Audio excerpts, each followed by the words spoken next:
Today on the DNVR Broncos podcast, we've got a lot to talk about. Jarrett Stidham, of course. Zach's going to call in from Broncos headquarters.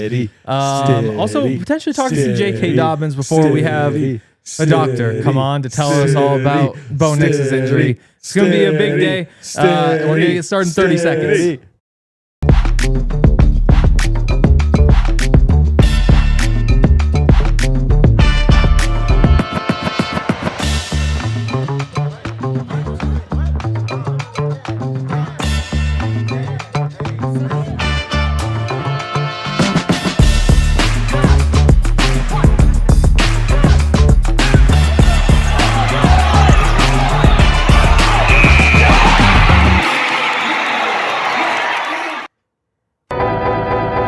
This is the DNVR Broncos podcast presented by Bet365, where if you deposit $10, place a $5 bet, you get $200 in bonus bets. We are here in the Toyota Lounge. Let's go. I'm Henry Chisholm, Andre Simone, Ryan Koenigsberg, and we're only 4 days away from the AFC Championship. Unbelievable. I feel Stiddy. Oh, so Stiddy. It's true. It's, truer words have never been spoken, frankly. It's all I can think of is the Broncos, Stiddy. Watching preseason tape. I watched some Baylor tape and some Auburn tape yesterday. Yeah. And of course, I just go back to that Raiders-Niners game. How can you not? Right. I like the preseason tape from this year even better. I do too. Yes. Yeah. Tell me about it. That's very watchable stuff. That's where you get like the magic stuff. Yes. Like the playmaking, like out of the pocket, like over the guy's fingertips, like putting balls in perfect places. But it's also preseason. It is preseason, and there's a big difference between the preseason 49ers this year and the 2022 49ers that went to the Super Bowl. By the way, he kind of cooked against the Niners and the Chiefs back to back. Now the Chiefs in the second game the numbers weren't as like gaudy and impressive. Those were the teams that met in the Super Bowl that year. Yeah, correct. It's crazy. Was that Antonio Pierce had taken over, or was McDaniels still coaching at that point? That would have been McDaniels, I believe, and then he got fired. Yeah. Right. Because, Antonio Pierce was the next year when he went back. Yeah. No, some news, though.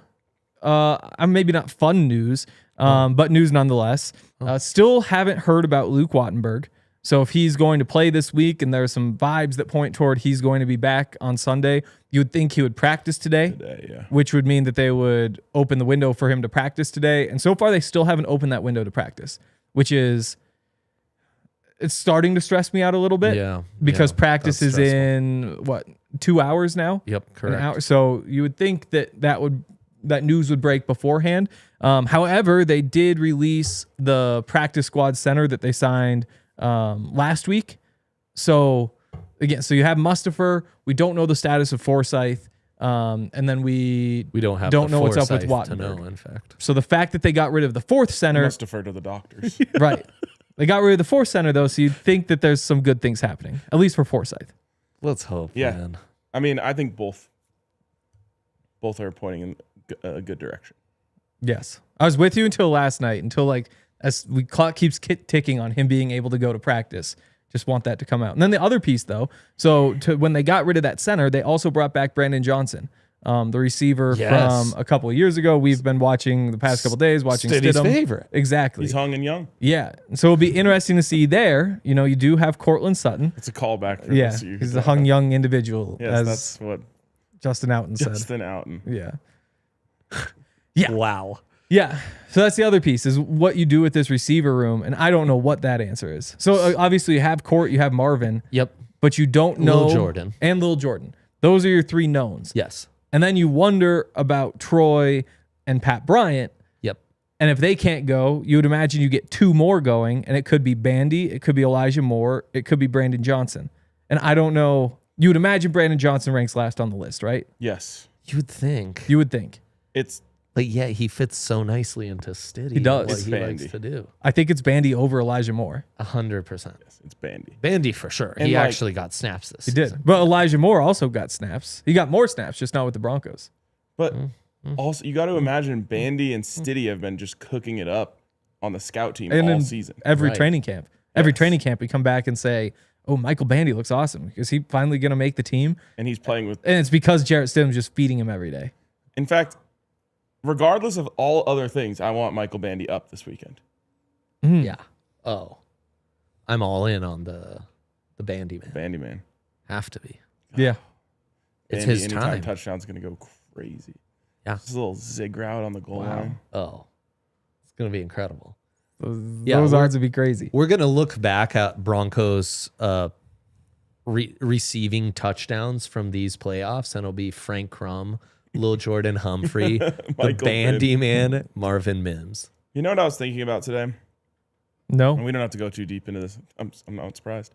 Frank Crum is just like remembered forever now. Of course. Like that's Yeah. the power that Sean Payton has. He just gets to choose people and be like, no one will ever forget you now. He's like an inverse Dontari Poe.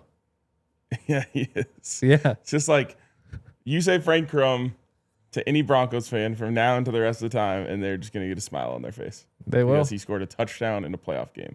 Stiddy on soon to purpose. be next. What? Oh yeah, but that's like mainstream. Like Frank Crum. Right. The streets know. Have you changed your profile picture to Stiddy yet? No, I Oh. like Don't make that consistency. face. Oh. What? Just do it. Yeah. Yeah. Okay. If I have your permission, I You I have don't my feel like command. Your permission. I mean, well, he's the mayor.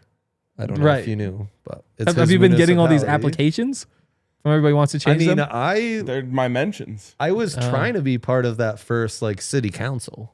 Yeah, you're it. Well, that's Right. how you I join think city I- council. Yeah, Yeah. I think I'm part of city council. Yeah. Well, you are once you change your profile pic. Okay, I'll do it. I'll do it on YouTube too. So good. when I'm blasting frogs in the chat, Right. you guys can see that instead of my Von Miller holding up the Lombardi. It's crazy that like people want to hate on that movement. Wait, they do? Yeah. Well, I mean, First it was Patriots fans, which okay, like you know how it is. Hank. they're a little intimidated. I have by not the unity. heard from a single Patriots fan. I don't know how. I got them going. Really? Yeah. So You have a gift. fun fact about me. If Yeah. you as a fan base show to me that you're triggerable, I will just poke and poke and poke that bear all day long. And early signs from Patriots, deeply, deeply triggerable. Tell us more. I just like, I threw out because they're complaining about how we geo-fenced the ticket sales. Absolute to right the decision. Rocky What an Mountain region. incredible. Which, by the Absolute way, right just to decision. make this clear for everyone, that applies to maybe like 5,000 seats that weren't already Yes. snatched up. Maybe, yeah. By season ticket holders. I think Patrick Smythe said that 98% of season ticket holders opted into their playoff tickets. I wonder what happened with the other 2%. Like, I don't know how that. Maybe, Like, do you accidentally click the wrong box? maybe they're just hard times. Right, but I think the Yeah. most expensive tickets were like $400 through there, and to get in was $500 I was gonna say, yeah, you could flip them and at the very get out least. of hard times, but we But don't want you to that's do that. better. We don't want you to do that. Yeah. So I was just like, oh, if you guys wanted to have your fans at the game, you should have just beat the worst team in the National Football League at home. Right, And then that got them going. right. Then someone said that that's cheating what we're doing. And then No. I made a meme about Patriots fans talking about cheating. Oh, right. Right.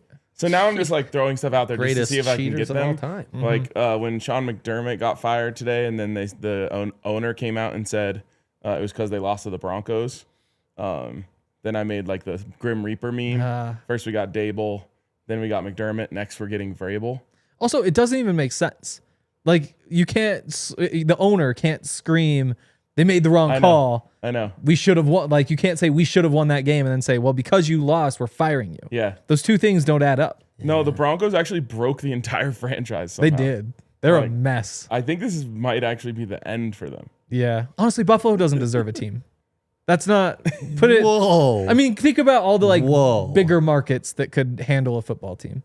But aren't you small market Hank? Who says that? Oh, it seemed. Are you comparing me to the Jaguars? He likes the FCS. Right. He's I do like our FCS FCS football. expert. I thought you were aligned with small markets. No. But no, I think Josh Allen might Little have to boys. force his way out. Yeah. Like that level of dysfunction. They're talking about they're literally playing the blame game on who drafted a player who's currently on the roster in the press conference. That's you so see this? weird. Pretty amazing. And the GM, Keelan Cole.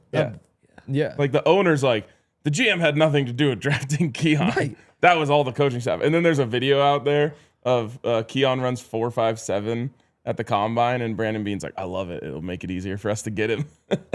It's so stupid. There's the GM's the smart guy. Traded down for him. The GM sits there and is like, he's never going to say like, I don't like Keon Coleman. That's one of his players. Like he needs Keon to succeed. You're not just going to do that. And for the owner to butt in and just be like, oh, he doesn't like him. Yeah. Like, what a terrible thing to do. Yeah, Keon has to force a trade now. Yep.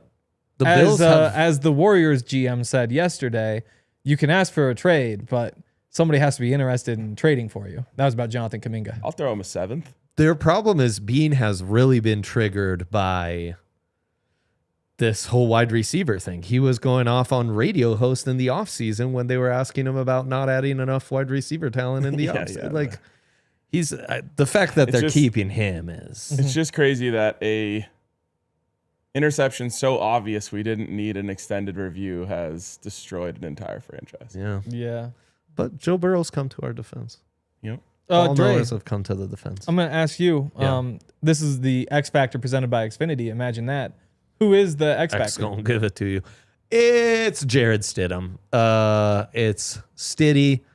It's the Baylor version where he made Corey Coleman and Katie Cannon into notable names. He was my number one prospect coming into his last season at Auburn. Then things didn't go super well, but that's fine. And there he was all like Baylor. He was the Jared Goff version, like pocket air raid guy, just slinging it, ball placement, vertical thrower, see it, get it out quick, and just throw to all fields, throw it deep with aggression, great placement, great accuracy.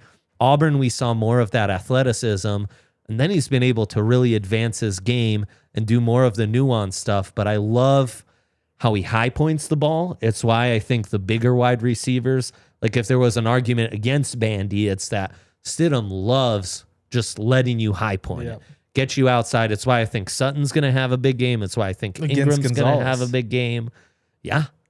Okay. Carlton Davis is going to be in hell because he's going to... I think he's in concussion protocol, by the way. Again? Back to back? That's what Shefty said. Anyways. Really? Whoa. That would put him in the Pat Bryant range of just back-to-back concussions. Yeah. That would not be great for Christian. So and then you see you don't think of him as an athlete, but to play in Gus Malzahn's offense, to play in that air raid that RG3 made massive and is similar to the offense Mahomes was running at Texas Tech, or the Auburn offense, exactly what Bo was running at Auburn, you have to be an athlete. And he's got prototypical size. He can mix around the arm angles. I love in that Raiders game where he's throwing the little like screens and stuff, sidearm, just flicking it out. And then as you guys were saying, in the preseason, you see more of that aggression, more of what he can do on the move. I think this is a guy who can do maybe a smidge more prototypical stuff. You can tap into some of the Drew Brees playbook, but he can also do a lot of what Bo was doing, you know? The biggest difference is the late game heroics, the being able to handle pressure like Bo does, because Bo's just like a magician at that kind of stuff.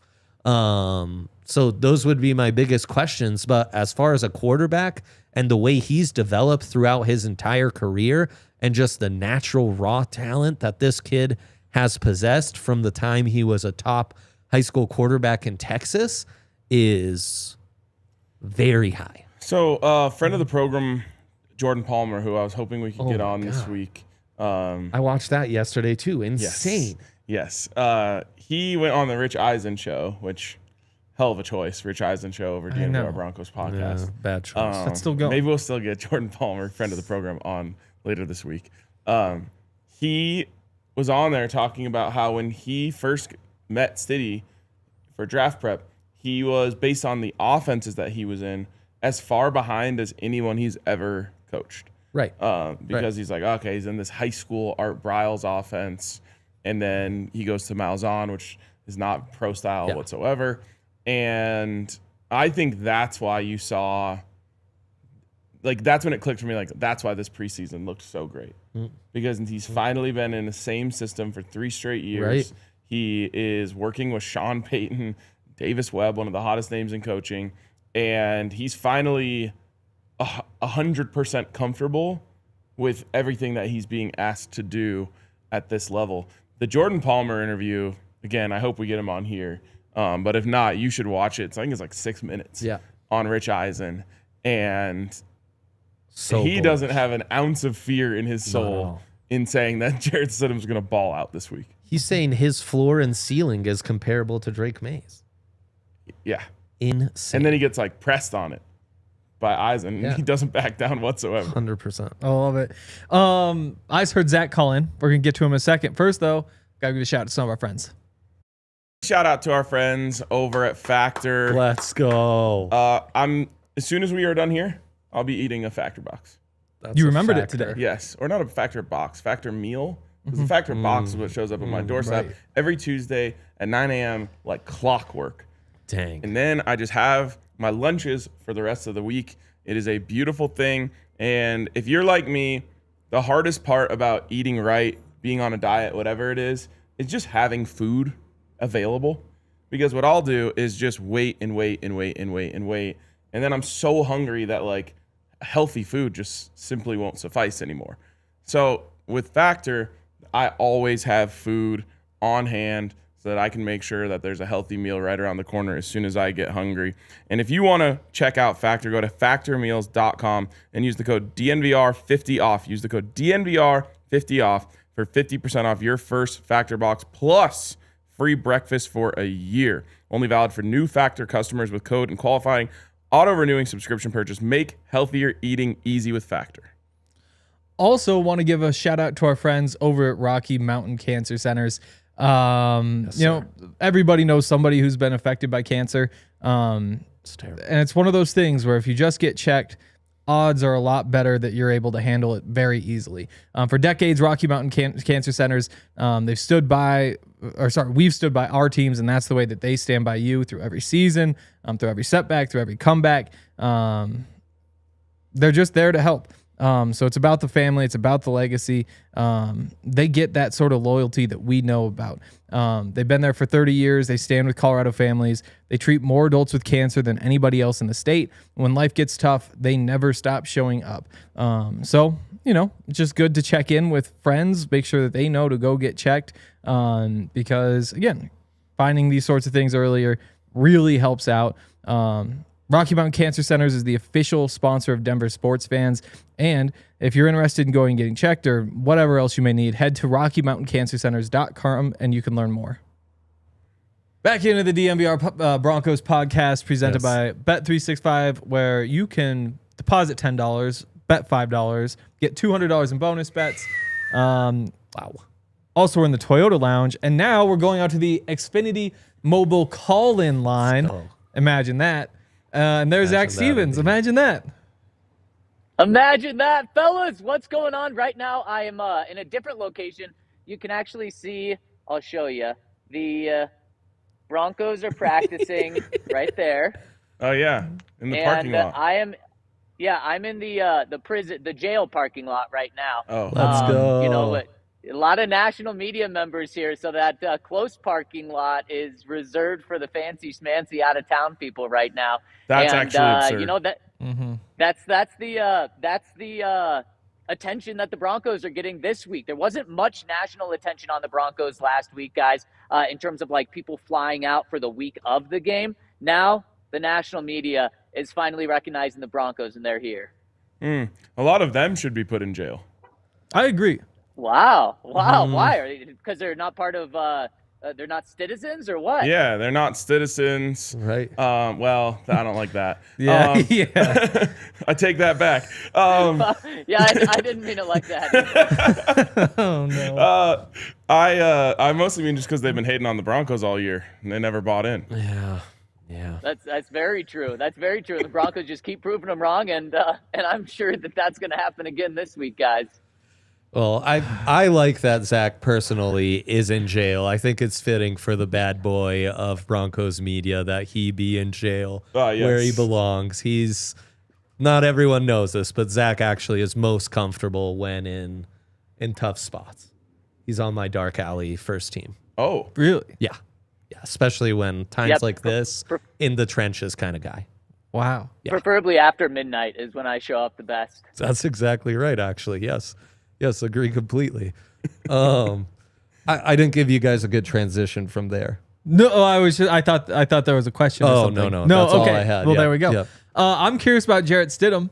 What do we expect to hear from him today? Is this going to be 30 minutes of Jarrett talking to? I think there's a lot of questions.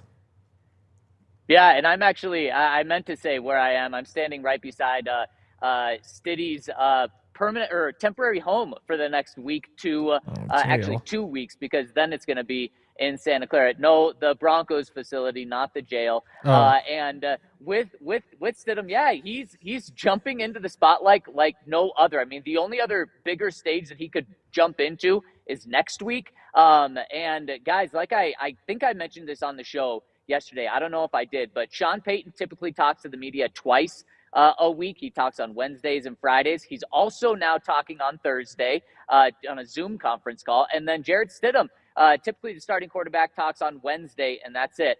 Jarrett Stidham's also talking tomorrow as well. So this is as big of a jump as you can get from just normal regular season, normal playoffs the first 2 weeks to now the big stage. And he gets that. And guys, being around Stidham, and Henry kind of touched on this yesterday, he's ready for it. I mean, he didn't go to a small school. He went to Auburn, and first he went to Baylor, and there was a lot of media attention around Baylor when he was there. And Auburn, obviously, is covered like an NFL team down there in Alabama. And so he's used to this. He's not going to be stunned by this. And I wouldn't be able to say that about every backup quarterback, at least every backup quarterback that I've covered with the Broncos. So I actually think on the field, he's prepared for this, but then off the field as well, because it is really going from like 0 to 100 for him in terms of on and off the field this week.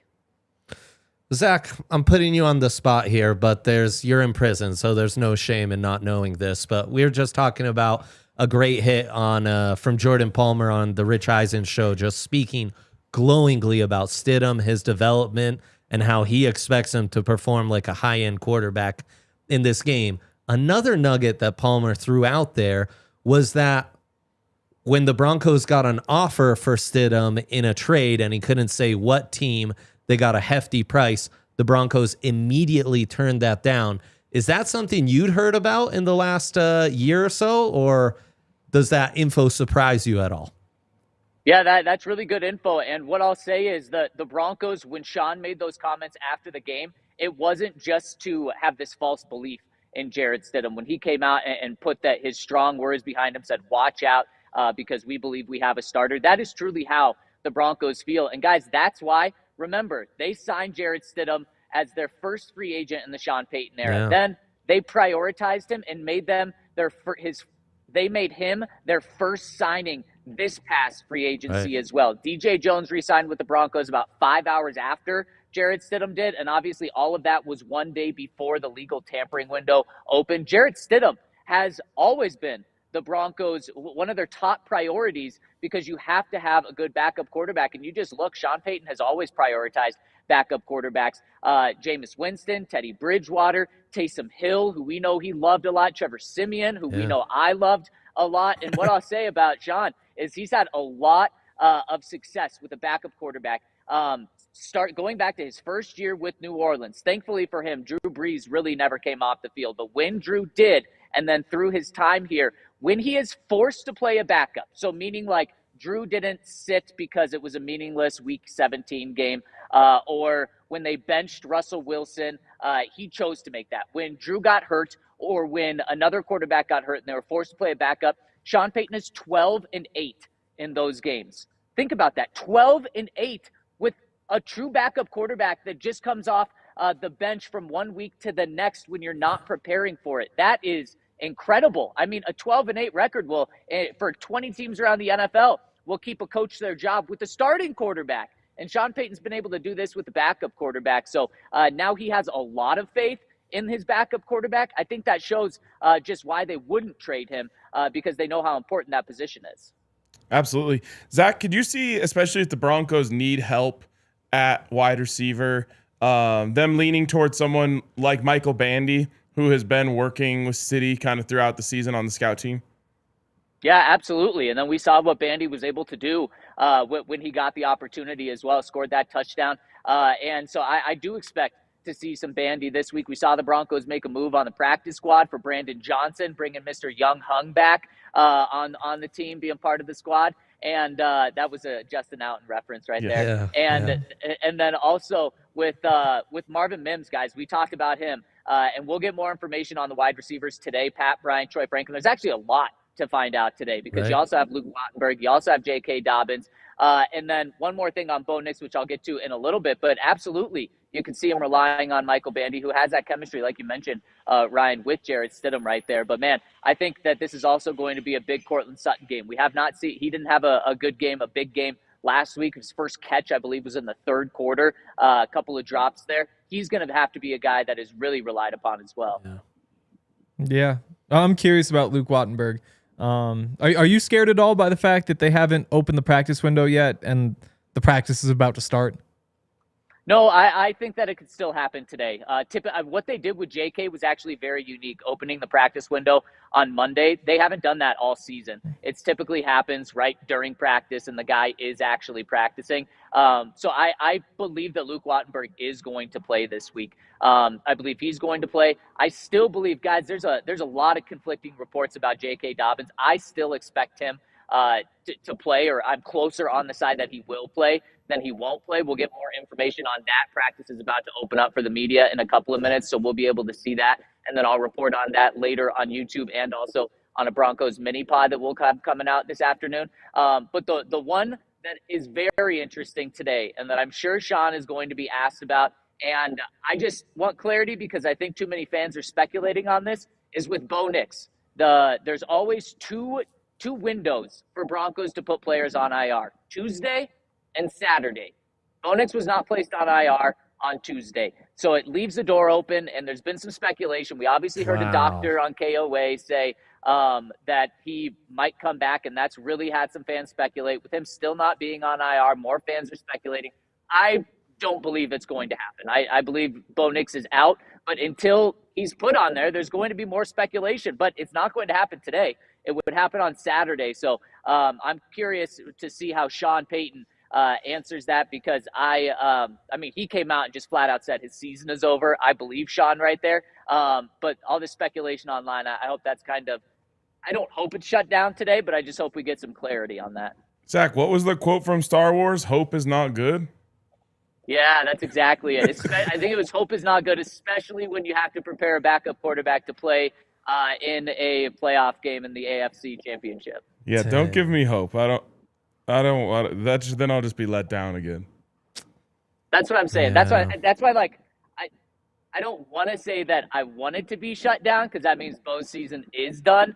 But like, there's too many fans out there getting false hope is what I believe it is, and let's just be all in on Stiddy right now if that's what it's going to be, and that's what it looks like it's going to be.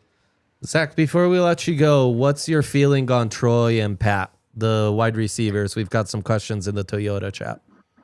Yeah, I'm concerned about Troy. The way he injured his hamstring, it was concerning. And for a speed, explosive playmaker like him, you really rely on that. He does have an extra day, but typically when you're talking about like a significant enough hamstring injury where he's ruled out pretty shortly after he goes out of the game, those are weeks injury. Like, I'd be thinking about the Super Bowl for him right now. But we'll find out more today. And then with Pat, typically with a concussion, most of the guys are back the following week. The concern with Pat is the multiple concussions in a short time period of a month, 6 weeks. So that's what's going to make this one a little different. And so right now, I wouldn't be counting on either of those guys. Honestly, I don't expect either of them to be out here at practice today. So we probably won't have more clarity on them today.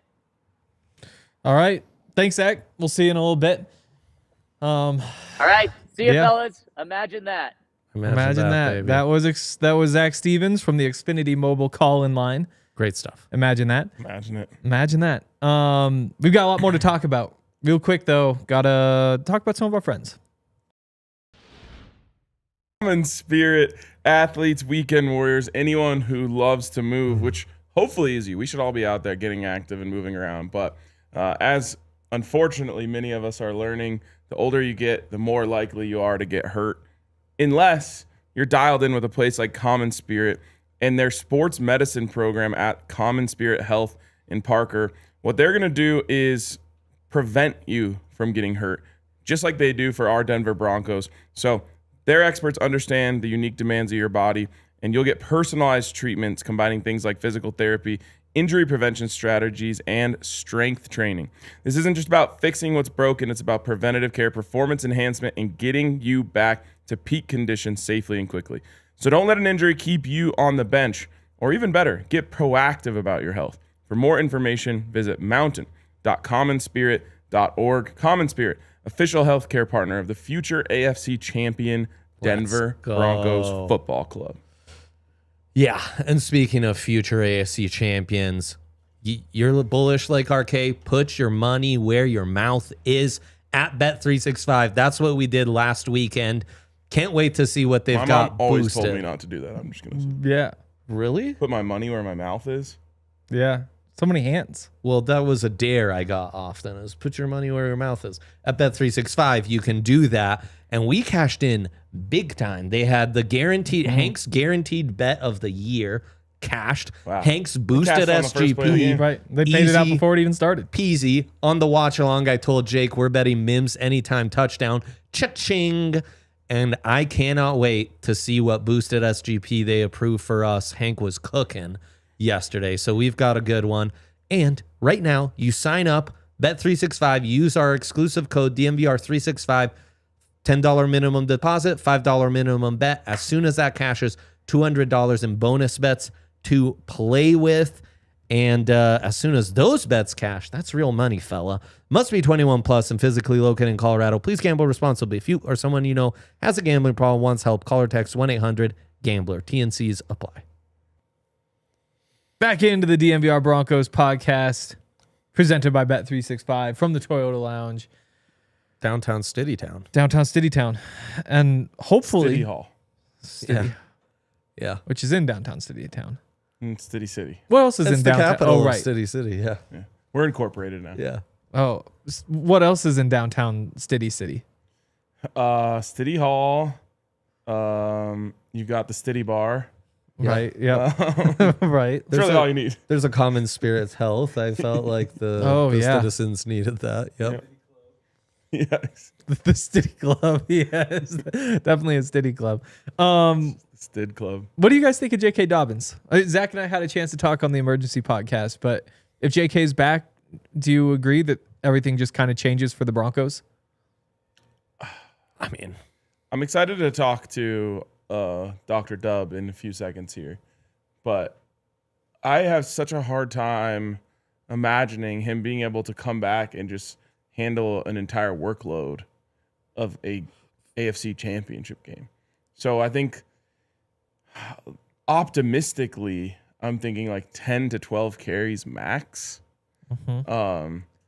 Now, if that's 10 to 12 carries for 60 yards, then yes, it changes the outlook entirely. But I feel like I need more news to be excited about this, to where I'm like, I'm at 0 carries until proven otherwise. Still. I mean, big overarching view is, man, is this a tough offense to game plan for in such a huge week like this? True. You've got a quarterback who hasn't played in the regular season for this long, and you don't have, you're going off preseason tape. I don't know how you prep on that. On top of that, you might have a running back who hasn't been playing for like half the season at this point. It was a top 10 rusher, and you don't know. Top 2 rusher. Well, in the league, right? Oh. In the NFL, I'm saying Yeah. top 10. He was number 2 when he went down. Was he really? Yeah. Holy shit. And so how do you game plan for that, especially if he's on a bit of a pitch count, as RK's describing? Half the starting wide receivers might not be playing. How do you game plan for that? So for one, I would be in hell as an opposing DC or head coach trying to game plan against this offense with how much uncertainty and lack of tape there is on a starting backfield and a lot of the skill positions. The other thing is, even on a limited pitch count, I think having JK back could be huge, especially in those second and short, third and short, goal line type situations where JK's vision and extra size that Jaleel doesn't have, that RJ doesn't have, could really be crucial in, some meat and potato runs between the tackles, which has kind of been where the Broncos' run game has been most inconsistent since he's been out. And what he can bring just with that, even if he can't handle a full workload, I think could be a really big factor in a game that, should be close and every down matters. Yeah. I think it changes everything. Because I do think he's going to play, and they open the practice window. It's almost a guarantee he's going to be listed as limited in practice today, because it's not going to be full, and they wouldn't have opened the practice window if he's not practicing. And I'd imagine it's just you hope to see the limited, full, and then you're good. It could be limited, and he still plays. But I think he's back. I don't think you do all this if not. And I mean, he was remarkable. Like, this is incredible. the Bronco. He was the identity of the Broncos offense before he went down. Like, they were hot toward the end of that. Big games, obviously, but also, just being productive, better than 4 yards per carry on high volume against the Texans. Like, that's a defense that we've heard a lot about. Right. The Colts defense at the time, going 14 for 76 and a touchdown against them. What did he do in that first Chargers game? First Chargers game, 11 for 83 with a touchdown. Yeah. Yeah. Which another great defense. Watch these the run, Patriots against that Chargers defense and see what that looks like. So yeah, I think that this is massive. Again, pitch count is going to be interesting. Still no guarantee he's ready to go this week. But in a world where you get 20 carries out of him this week, 20? Yeah, I mean, he's done it before. Bro, it's that's a starting running back. time. Yeah, like nobody's worried about his future. He's not worried about his future. Like, he's coming back to say he can do. Why do you not buy it? Well, the future could be next week. Yeah, 2 weeks. But you don't get the next week. You get the until bye you week. take care of business this Sunday. Plus, Bo might be back. Just kidding. That's not true. That's just that stupid rumor. I want to be clear. We'll get some clarity from a medical professional who's making a terrible choice hopping on a show with us. Right. 20 carries just sounds insane to me. Why? You're talking about a guy who hasn't played in months. He's gonna be fresh.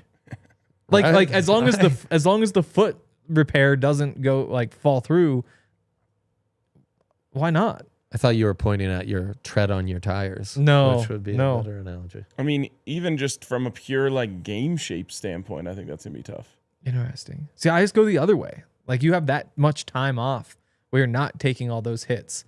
Like, I think he comes back and you can lean on him, but we'll see. Dion, can you offer any? Dion. The other thing is only 20 on coming carries back from an injury and just once your the entire overall season. physical, preparedness. Yeah, I think it takes a while. It takes a while for you to get back and really bounce back.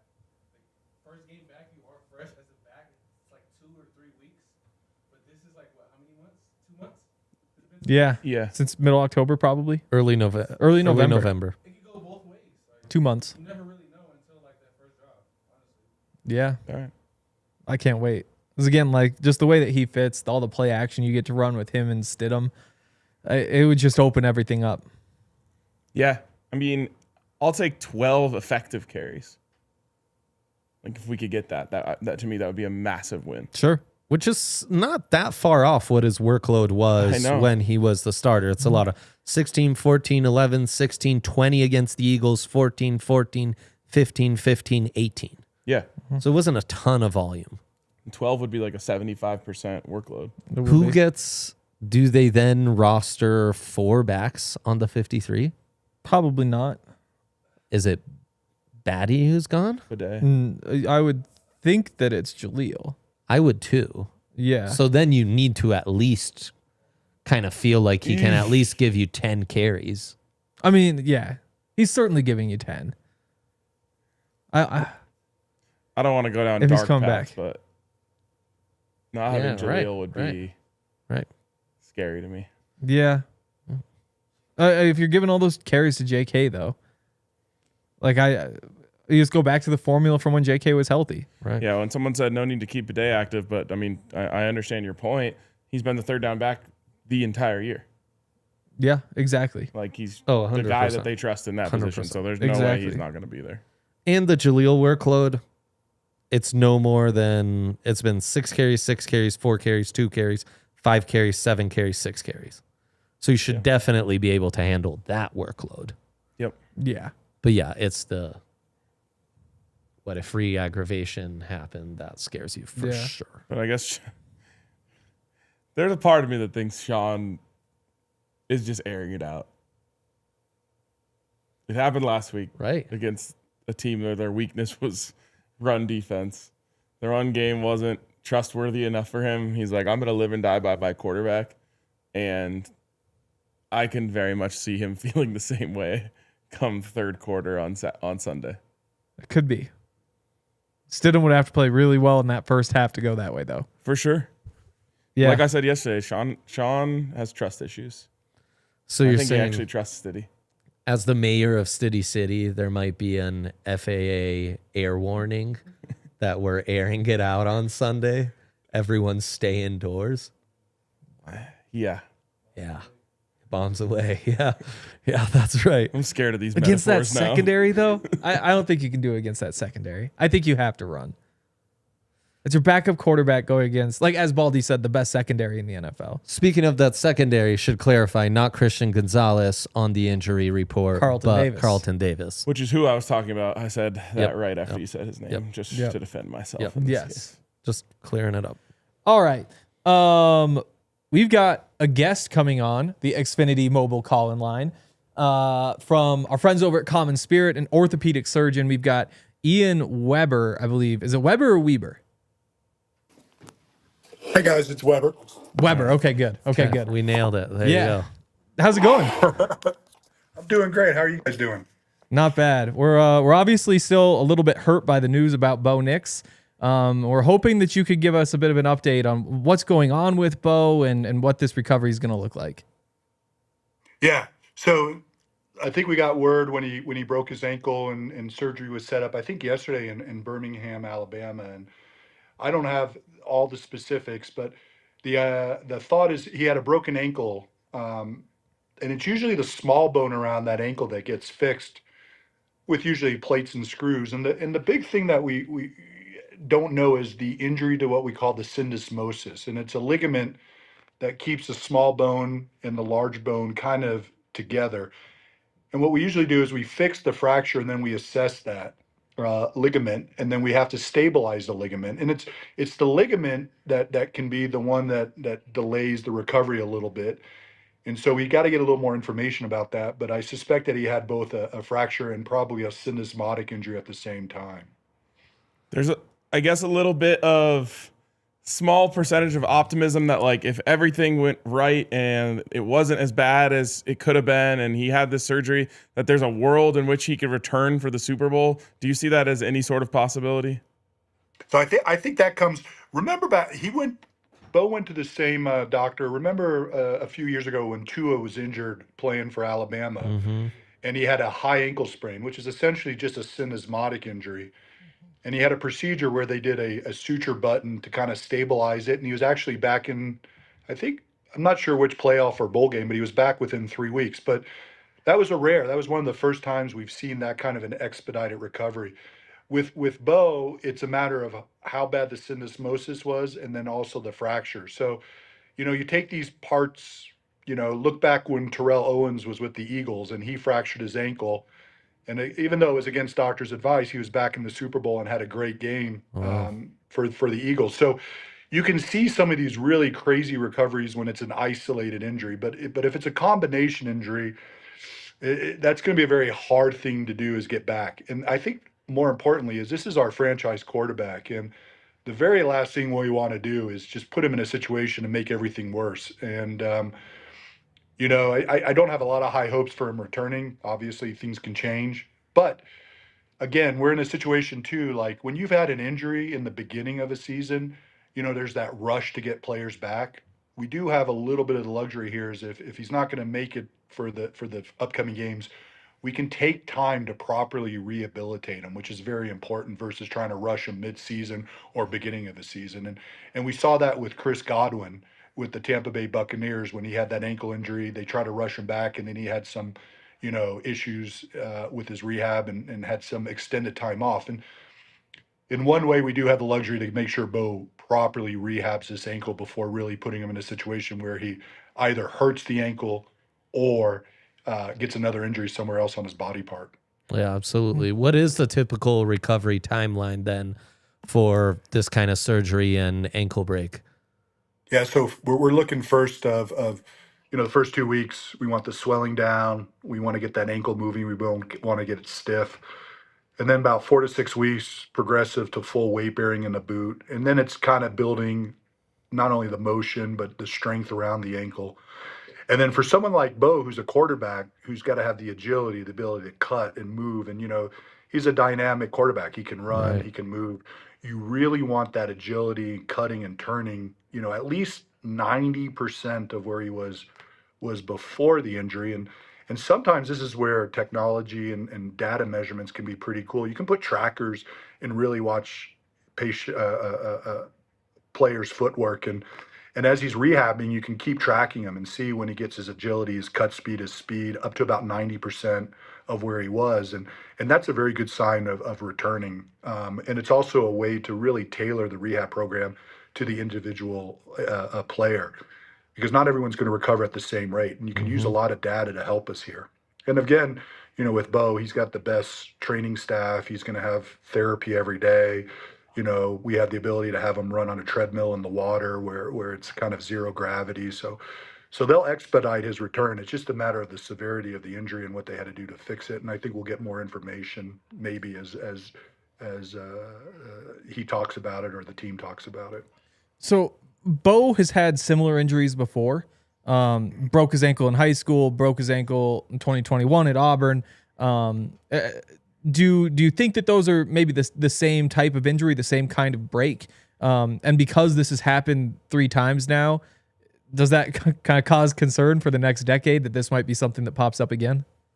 Yeah, I mean, I think it's repetitive injuries does make that body part just a little bit weaker, no matter how well it's fixed and how well you rehab it. So yeah, I mean, I would say it's probably a little bit of a concern. But again, broken bones, around the foot and ankle, with bone really heals quite nicely. You get the bone, you lay it down. As long as you have it reduced in a good position, it's going to do well. It's these ligamentous injuries that can be a little taxing on recovery. And so, he went to a great surgeon down there in Alabama. He's the guy who actually just did Joe Burrow's turf toe as well. So he's a really reputable foot and ankle. So I think he went to the right guy. We've got the right training staff. We've got everything stacked in his favor to get him to return. It's just, returning him with the ability to feel confident and have the agility that he has. We don't want to really take him out of a dual threat quarterback and just, make him where it's difficult for him to run. Doc, I appreciate your depth of ball knowledge on top of understanding your profession very well. I can also tell you're a Broncos fan. So let's go to maybe a more optimistic side of things with J.K. Dobbins potentially coming back this week. What did that recovery look like, and what could we expect from him if he does come back this week? Yeah, so he had an injury to what we call the midfoot region, which is the Lis franc, and sometimes that can be brought in as a fracture or it's just a purely ligamentous. And so you have to stabilize that. And there's a couple different ways to do it, but that's a harder recovery because of that forefoot injury. And there are some residual pain and swelling that can occur on that injury. And so again, the time frame is hopefully we get him back. And again, that's also depending on what he's doing in practice. Again, we have to be careful. We don't like rushing people back in order to give them another injury. And that's where, these players want to play. There's no doubt they want to play. And, but you got to make it safe. And it's not just, that Lis franc, you got to push off that foot. And so for a running back, that's a really difficult injury to recover from, but it's doable. But sometimes that does take a while. It's unpredictable. I think, who's the running back there in Houston that just never returned this year? He had kind of that Joe Lis franc Mixon. injury. Yeah. So he had a Lis franc injury as well, right? And we see, he struggled to ever return on the field this entire year. And so these injuries can be a little bit unpredictable. But if we're hearing word and we're seeing people talk about, some optimism, that's great. That means he's probably actually progressing quite well. And obviously they'll make that decision. But that would be great to get him back so that we can have a 1-2 punch there in the running back position. Yeah, absolutely. So they open the practice window. We expect him back on the practice field in some form today. Probably limited in practice. But what, when I go to practice, should I be looking for to see like, oh, this looks good for JK? Like, is it the cuts? Is it what do we want to be seeing from him to think he has a chance for Sunday? Yeah, I think it's looking at the injured leg, seeing how he's pushing off, making sure he can cut in both directions. Again, you don't want to be able to push off on one leg and then the defense knows he's going one direction on every play.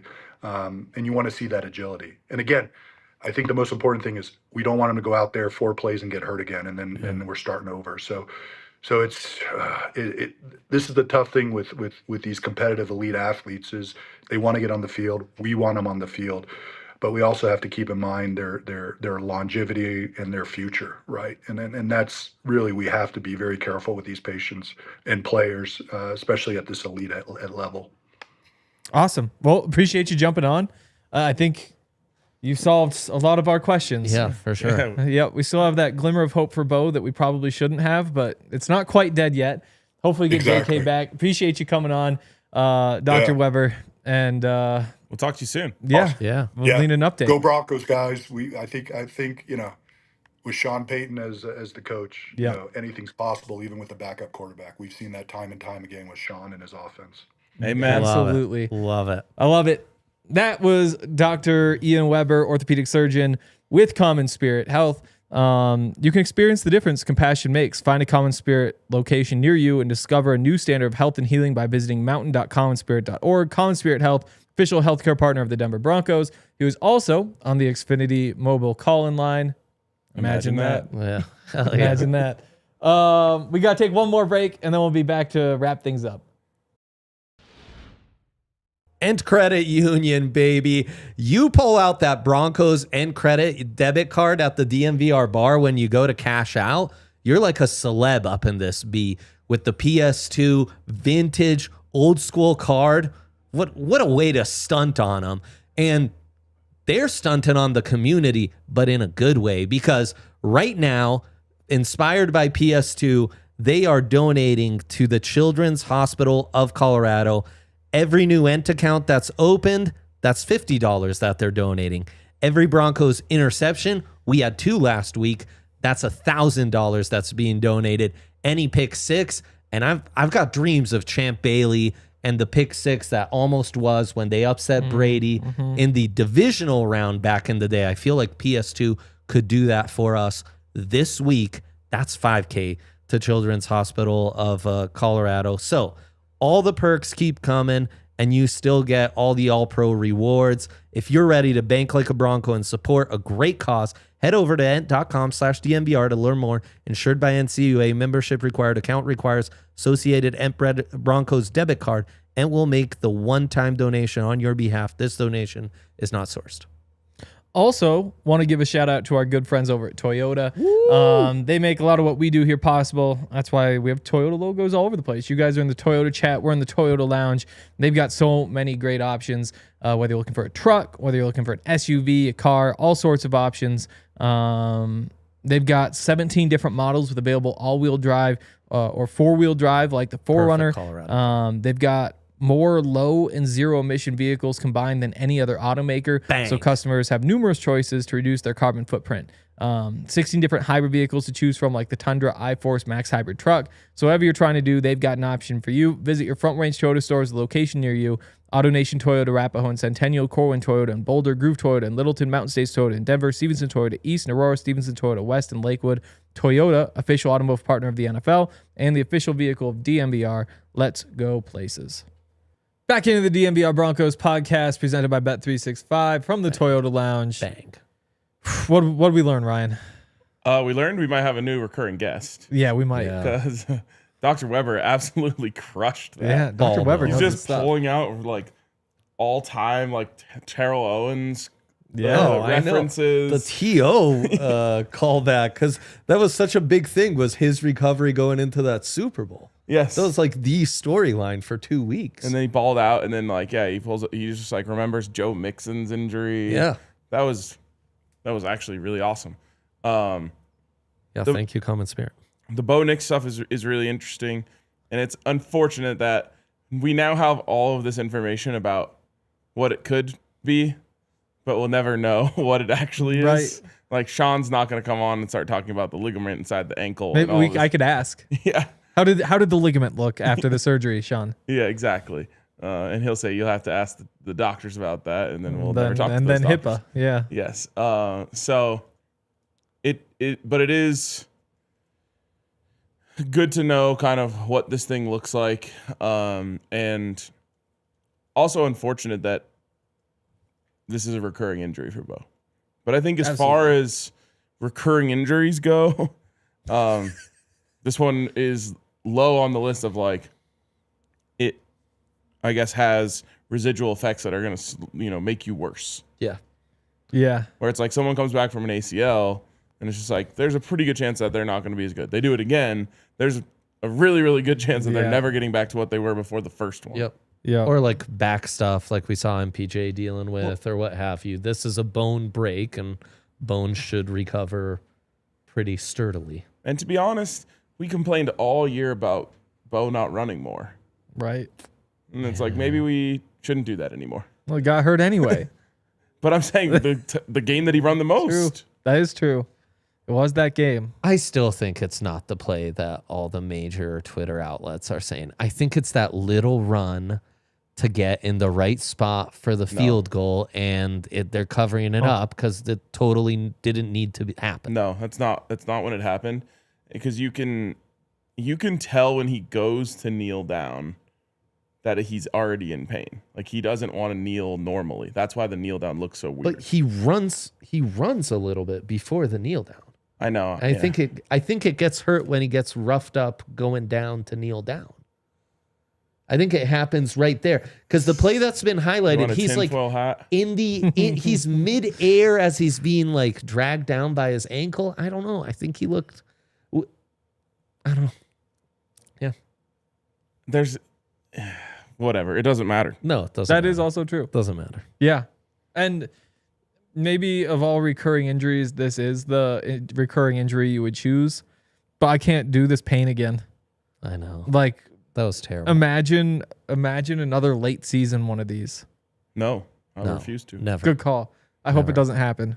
But yeah, it stinks that it's happened a few times now. Also, a few days after. But like also Bo took every single snap of the season, last season and this season.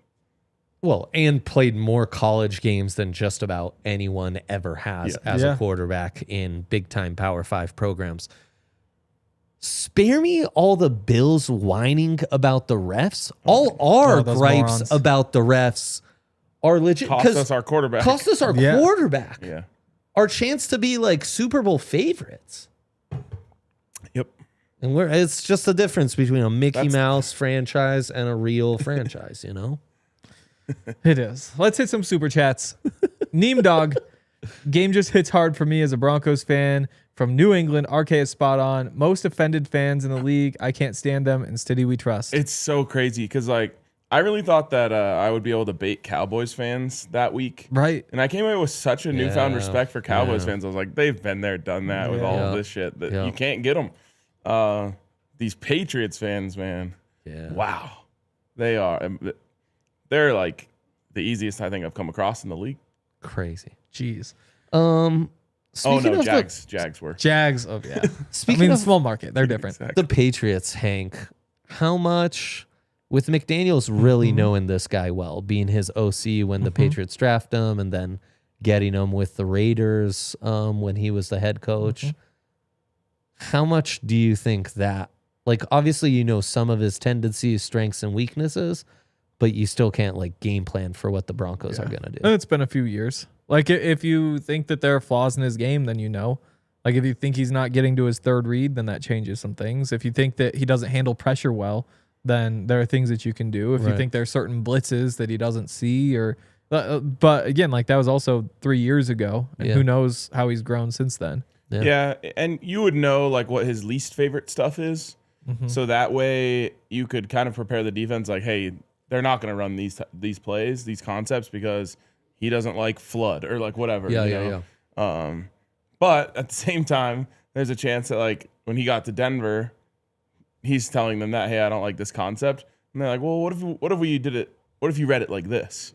What if we went high to low instead of low to high? Do you like it better that? And now he likes it, and you could set yourself up for failure because it's been so long since that happened. So, but I do think you would say like he never throws this route or like whatever, right? Which is helpful as a defense. Yeah. Mile High Sing, throwback to 06 this Sunday. PS 200-yard interception. Oh, if that happens, the Broncos win. I was saying on the end credit unit, I kind of feel like it's gonna happen. Really? Make the bet. It feels like that kind of. What are the odds on a Broncos Mile High defensive Magic score? Sunday, man. It just been getting those vibes. Yeah, I mean, we make the impossible happen on AFC Championship weekend. It's in our blood, guys. Although that was a divisional. That was a divisional, and also the fumbles is AFC Championship. So there's that one. There's the 2 Payton AFC Championship games. What's the 4th Patriots Broncos playoff game? Because they're 0-4 in Denver. Yeah, I know. It's a good question. It just must be before our time. So it would have been 2005. Yeah. I remember the Tebow one, but that was at New England. Yep. I'm looking it up. You guys handle a question, and then I'll have it. Polo says, can't wait to turn 21 so I can experience the game vibes at the bar. PS2 for a pick 6 to steal the game 24-17. Ain't no party like a Stiddy party. Well, good news also, it's an all ages bar. It is. Not all ages to get sloshed, but No. it is what it is. Nowhere is. Not all ages to even have a sip, but you can come in that is true. and watch a game. We don't have the sip exception anymore. No. Okay. The one we didn't Sippies for Stiddy. have is 87 playoffs at Mile High, 22-17 Broncos win. So that's presumably before they go to Cleveland and the drive happens. Yeah. Who was the quarterback for the Patriots in that game? I'm going to get Jeez. that for Name you. a Stat Muse is terrible. 80s Patriots quarterback. I can't. We should have asked Doc. He would have known. He does know ball. Neem Dog. Sean Payton masterclass incoming. Stiddy plus Sean equals Sean Stiddy Combs. Because we about to lube them Pats up. What? We just don't have to read them all. Right. We just don't have to read them all. I trust Neem Dog. I trust Dion to just unstar that shit. Wow. Yeah. Bro, could it be Flutie? There's no way. Right. They Flutie. drafted Rich Gannon that year. Jeez. Mad Viking Darts. Let's go. OG listeners since BSN. It's Stiddy season. Hashtag Stiddy City. Shout Let's out go. Mad Viking. I remember seeing Mad Viking pop up in like Periscope comments when Zach and I were doing our first ever live stream. Remember Periscope? That died, right? Yeah. Because some of those, it's It was just like absorbed by Twitter. Right, that's what it was. Died a fiery death. Really? I didn't know Steve it was fire. Grogan? Really? Yeah. Wow. How did he do? He didn't even play in that game, so it's Well- a lot. There was a lot going on. There was a lot going on, but he was their best quarterback that season. Plunkett? Ryan, stop doing this to us. We got one more. Tony Eason was 13 of 24, 194 yards, 2 touchdowns. Any relation to Jacob Eason? Yes. Okay. I'm just going to keep making you guys look things up. I mean, it has to be, right? There's no way there too. No, only relative notable on Pro Football Reference is his brother Bo Eason, who you may remember for being a DB for 4 years with the Houston Oilers, not Texans, Oilers. Tony Eason, part of the 83 historic quarterback class, 15th overall. You don't hear about Sandwich him. in between Elway, Marino, Jim Kelly, and everyone else. Seems like they just missed there. Yeah, they sure did. They sure did. Yeah. Should have probably traded with the Colts. Final super chat. Eric, hey guys, Pats fan here. Going to be a great game this weekend, but I just want to say you need to see the Patriots rush defense when Milton Williams is on the field. I believe we're number 1. See, that's Baldy went the other way. Baldy said, see if Milton Williams can actually defend the run and go right at him. Yeah. Go right at Interesting. him. Also, Eric, thank you for the $10. Yes, We thank you, appreciate it Eric. so much. Wait till you see the Broncos pass rush against that rinky-dink O-line that the Patriots have. You're gonna really see something there, buddy. Eric in the running for number 1 Pats fan, but still gonna get it from Dre. Yeah. I mean, You have to. Yeah. Yep. It's game week. Easily number one Pats fan. Easily. Gave us $10. He's a legend. All right. I think that's going to wrap it up today. We'll be back tomorrow with Zach. We'll be back on Friday with the same crew. Then we got a bunch of stuff planned, obviously, for Sunday. It's a big week. New video just dropped, a whole big breakdown I did of Jarrett Stidham. Get over to that page right now. That'll do it. See you guys tomorrow. God bless Bo Nix. God bless Jarrett Stidham. We all silly like the mayor.